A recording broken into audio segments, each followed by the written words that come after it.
मैं माँ हूँ, धरती माँ। होनी अपने निर्णय समय से पहले नहीं सुनाती। जीवन में कोई मोड़ क्यों आता है, ये तब तक ज्ञात नहीं होता जब तक कि उस मोड़ के आगे का मार्ग ना दिखाई दे। श्री राम, जानकी और लक्ष्मण वहां पहुंचने वाले हैं जहां संसार की इस महान कथा का सबसे अनोखा मोड़ आएगा।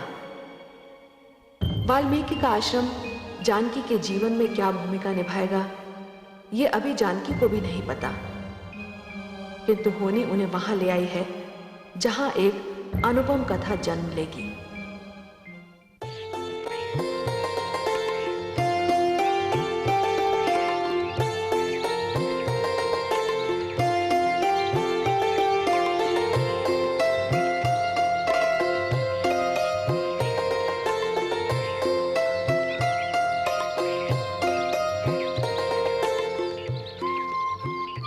कहिए अतिथिगण, मैं आपकी क्या सहायता कर सकता हूँ? कृपया ऋषि वाल्मीकि को सूचना दीजिए कि अयोध्या से राम, जानकी एवं लक्ष्मण उनके दर्शन करना चाहते हैं। जो आज्ञा।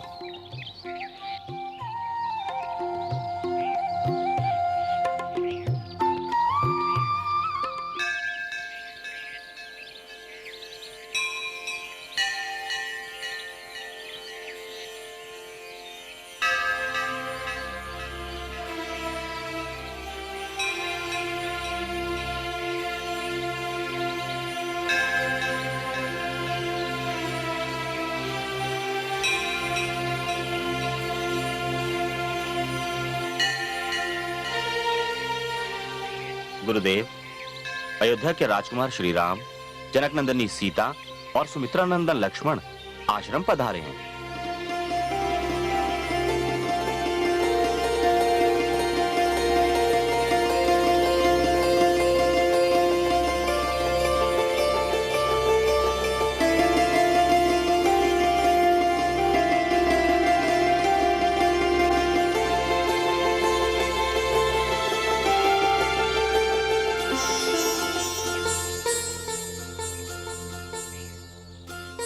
हे साधक, हे संत विचारक, हे आदि कवि वाल्मीकि, मुझे अपने चरण स्पर्श करने का सौभाग्य दीजिए। नहीं मर्यादा पुरुषोत्तम, मैं तो कुख्यात दस्यु था, अपराधी था। लोग मेरा नाम सुनकर कांप उठते थे। मैं तो बहुत बुरा मानव हूं। यह तो उस ब्रह्म की कृपा है कि मैं उस अंधेरे से बाहर निकल आया। फिर भी मैं स्वयं को इस योग्य नहीं समझता कि मेरे चरण स्पर्श किए जाएं। हे ऋषि श्रेष्ठ, जिस प्रकार एक वृक्ष का बीज जब धरती के ऊपर रहता है तो उतना सुंदर और सुडौल दिखाई नहीं देता, किंतु जब वही बीज धरती की कोख में समाकर एक वृक्ष बनकर उभरता है तो समस्त संसार के लिए हरे पत्ते, सुगंधित पुष्प एवं स्वादिष्ट फलों का कोश बन जाता है। उसी प्रकार जब आप घोर तपस्या और ज्ञान में डूबकर उभरे तो सारे संतों और महान कवियों के आदर्श बन चुके। जो व्यक्ति अपने कर्म से महान कहलाता है उसकी महानता की कोई सीमा नहीं होती ऋषिवर।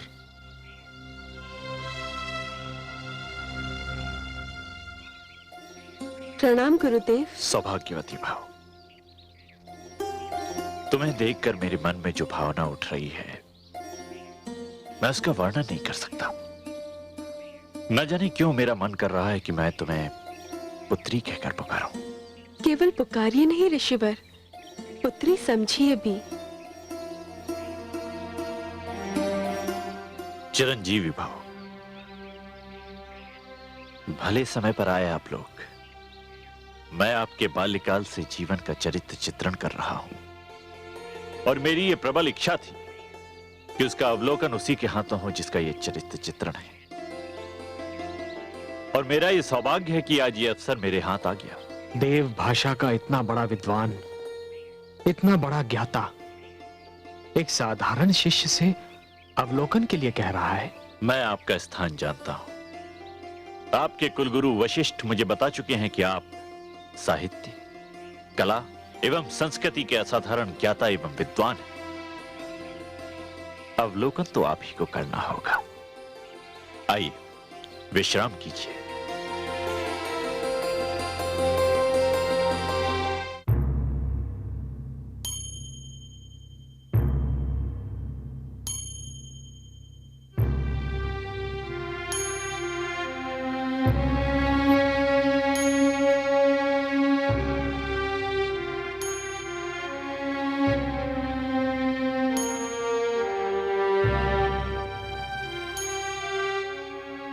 महाराज की जय हो।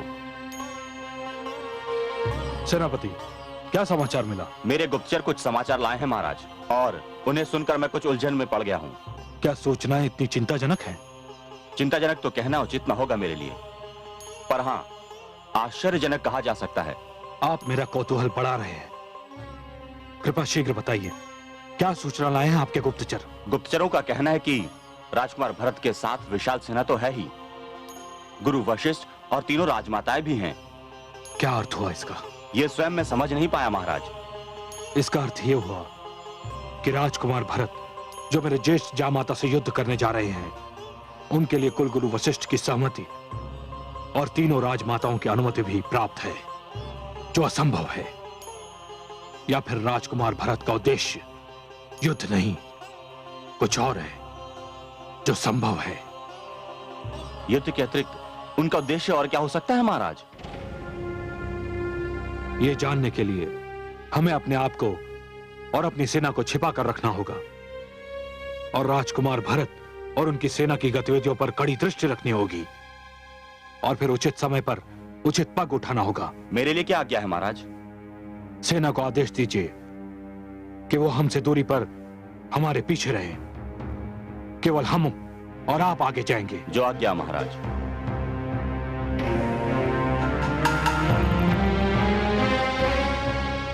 मेरी राजदुलारी सीता न जाने वन के कष्टों को कैसे झेल रही होगी।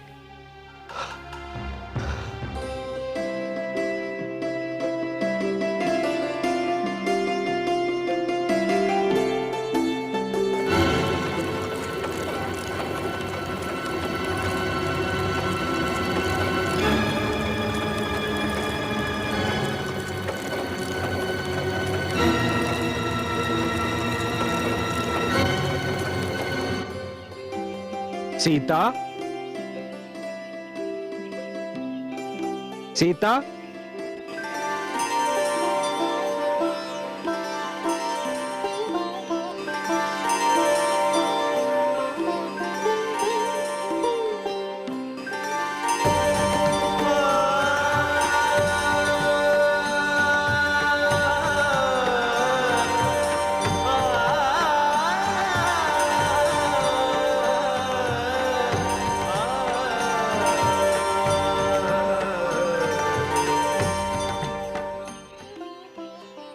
सोच में पड़ गए स्वामी।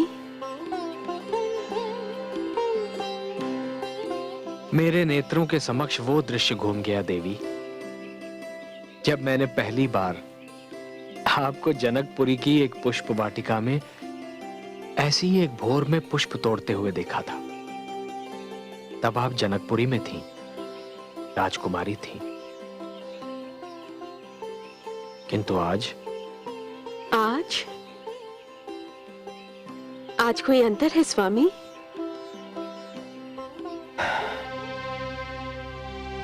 भोर भी वैसी ही है, पुष्प भी वैसे ही हैं, किंतु आप जनकपुरी में नहीं हैं, एक उजाड़ वन में है। और आप राजकुमारी नहीं है देवी, एक वन से दूसरे वन भ्रमण करती दुखियारी है। जहां मेरे राम है, वही मेरी अयोध्या, वही मेरी जनकपुरी। और आपने मुझे दुखियारी कैसे समझ लिया? जिस नारी को सोते जागते, उठते बैठते, चलते फिरते, हर क्षण हर पल अपने स्वामी का साथ प्राप्त हो, वो नारी दुखियारी कैसे हो सकती है? वो तो सबसे सौभाग्यशाली नारी है। और यदि वो दुखियारी है तो इस संसार की हर नारी दुखियारी होने को अपना सौभाग्य समझेगी।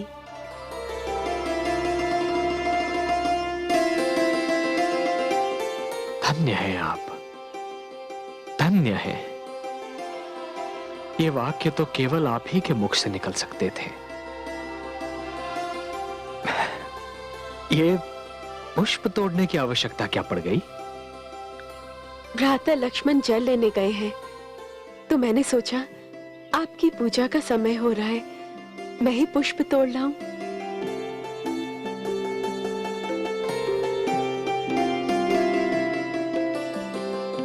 सत्य स्वामी, आपका ये तपस्वी वेश आप पर इतना भव्य लगता है कि राजकीय वेश भी इसकी तुलना में तुच्छ लगता है। सीता, तभी तो मुझे वो जनकपुरी की वाटिका का दृश्य स्मरण हो आया। भ्राताश्री, भ्राताश्री, क्या हुआ अनुज? भ्राताश्री, भ्राता भरत विशाल सेना लेकर हम पर आक्रमण करने के उद्देश्य से इसी ओर बढ़े चले आ रहे हैं।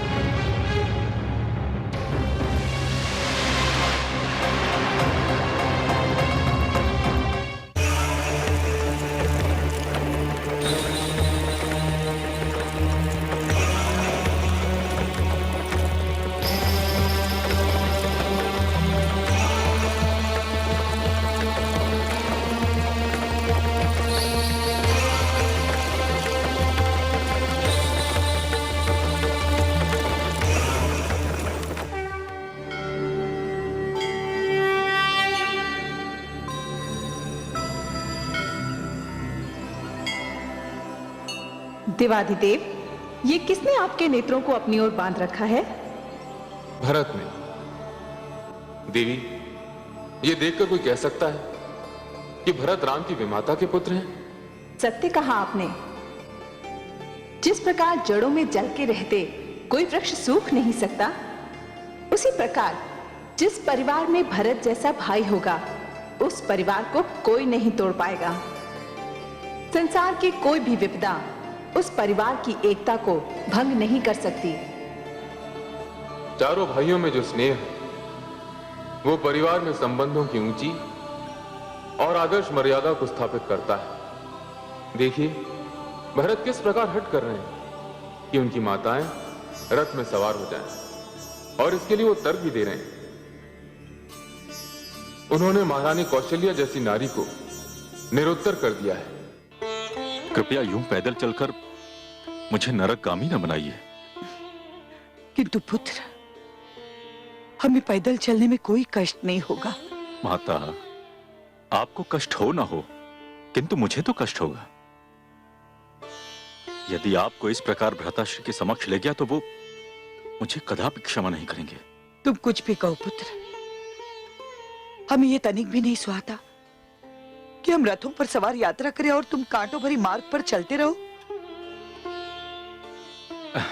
माता, गुरु एवं माता दोनों देवता समान होते हैं, और मैं ये सहन नहीं कर सकता कि मेरे देवता पदयात्रा करें। कृपया रथ पर सवार हो जाइए। नहीं पुत्र, हम तुम्हारी ये बात नहीं मानेंगे। हमें भी पदयात्रा करने दो। माता, एक बात पूछूं? अवश्य पूछो। यदि मेरे स्थान पर भ्राताश्री होते और वो आपसे ये कहते तो क्या आप उनकी बात ना स्वीकार करती? तो फिर मेरी बात क्यों टाल रही हैं? पुत्र भरत सत्य कह रहे हैं दीदी।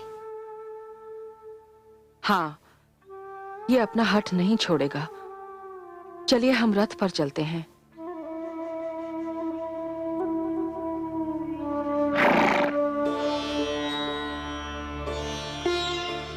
अनुज। जी भ्राताश्री। अब तुम भी रथ पर जाओ।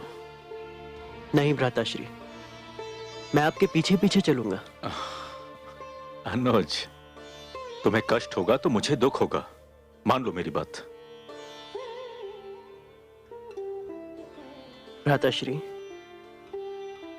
आप अपनी साधना पूरी कर रहे हैं, पर आप मुझे अपनी साधना पूरी करने से वंचित कर रहे हैं। मैं कुछ समझा नहीं।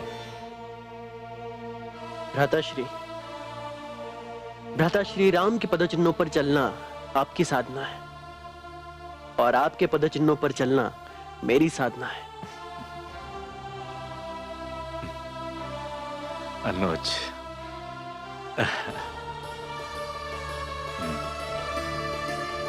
चलो।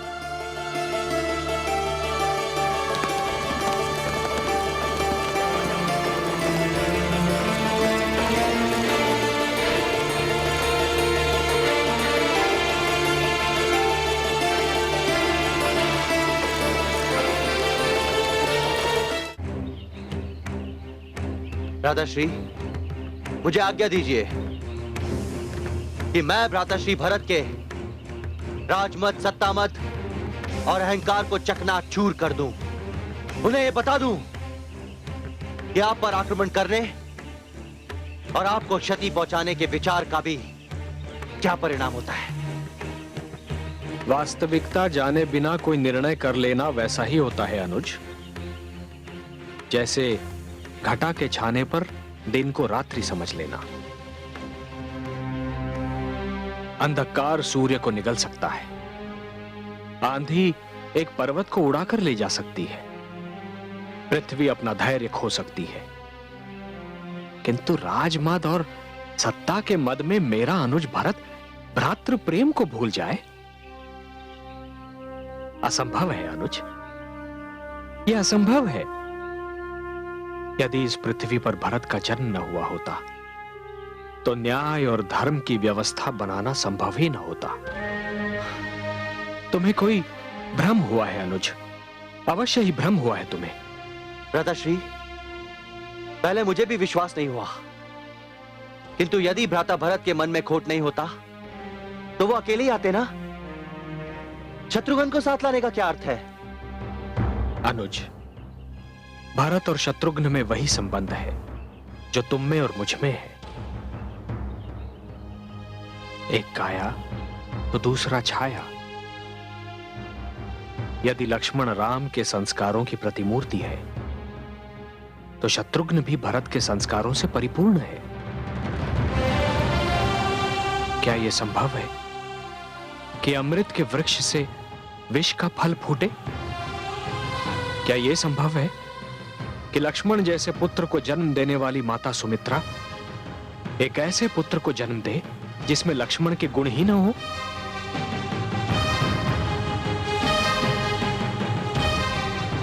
अनुज, क्या यह संभव नहीं है कि शत्रुघ्न भी मुझसे मिलने के लिए उतना ही उतावला हो रहा हो?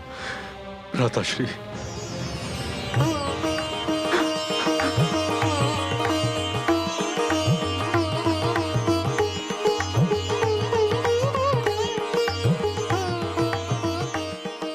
भ्राताश्री, भरत, भ्राताश्री,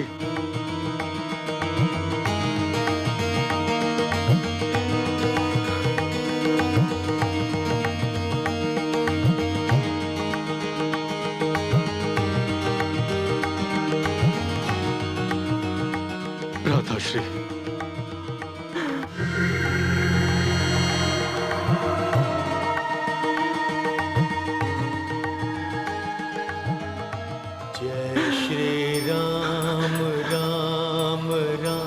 भ्राताश्री, जय श्री राम, भ्राताश्री, भरत, भ्राताश्री, भ्राताश्री, भ्राताश्री, अनुज, भ्राताश्री,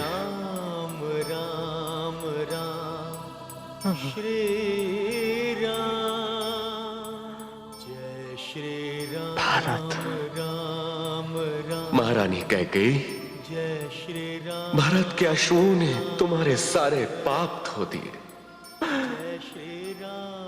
भ्राताश्री, तुमने मुझे भरत जैसा पुत्र दिया। जाओ, मैंने तुम्हारे सारे अपराध क्षमा किए।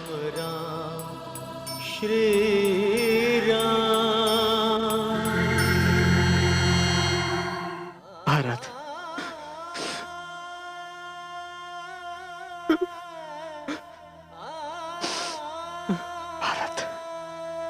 मुझे अयोध्या का समाचार सुनाओ भरत।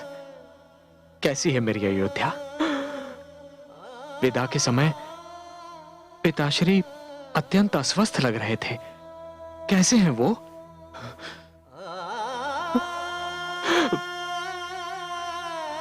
भ्राताश्री, पिताश्री स्वस्थ एवं अस्वस्थ होने के जंजाल से मुक्त हो गए।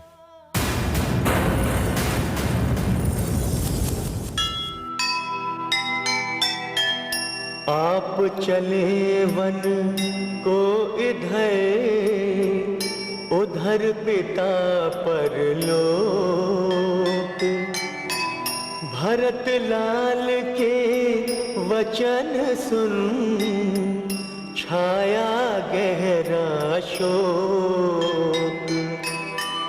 क्या होगा साकेत का, नगरी हुई अनाथ, सिंहासन सूना पड़ा, चले हमारे साथ, चले हमारे साथ। जीव ज्ञान ब्रह्म ज्ञान अथ श्री विष्णु